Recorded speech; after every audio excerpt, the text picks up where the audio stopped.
All right, so I want to show you guys a resource that I like for teaching virtually. So this is Padlet. You can get it, join with Google. There's a bunch of different options.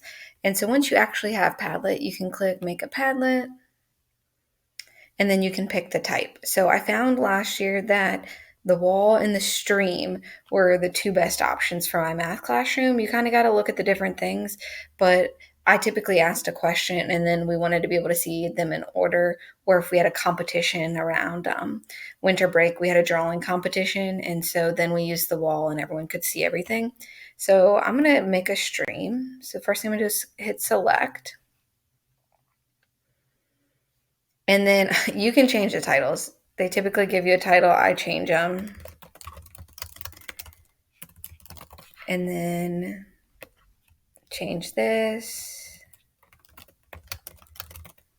Okay, you can add an icon. So you have lots of different choices here. I typically just put an emoji, but you can pick. You have sports and cars, and just do a car this time. And you'll notice the icon pops up over here on the left. And then this will be used later. So wallpaper, if I don't like the roses, I could pick something different. I can change the color scheme, the size of the font. How the posts show up. So when we do a question like in the stream, I have them show up first to last. So the person that comments, the latest comment is at the top. So you're not trying to keep scrolling down to read. And then this is a very important button. So do you want your students to be able to comment on other students' posts? So if yes, then you're going to turn it on. If no, turn it off. Reactions, this is how I did votes when we did competitions. And they could only, and you have to talk to your students about this, mine could only give a thumbs up. And then require approval. So I have never had to use this, but you could. I do turn this on, the filter profanity, just in case. And then I'm going to click next. I'm going to start posting. So when I click start posting, it's like nothing's here. That's because I have to click the plus sign, and then I'm going to add what I want to add. So I'm going to say fractions to decimals.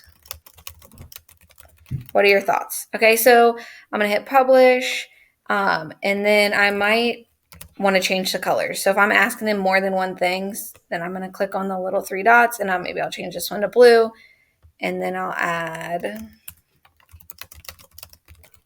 most of my students dislike fractions, so I'm going to ask them, why do you dislike fractions? And then change it to yellow. So now they know when they're looking at it, there's two different streams going on within the same page. So I'm ready to share this with my students. So from here, I'm going to go up to share. And you can add members. You can keep it hidden from the public, which is what I do since I'm sharing it with students.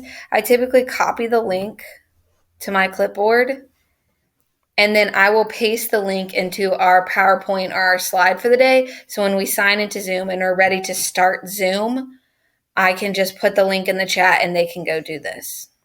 So this is how I use Padlet in my classroom. There's lots of different settings, but this is the first one I wanted to show you.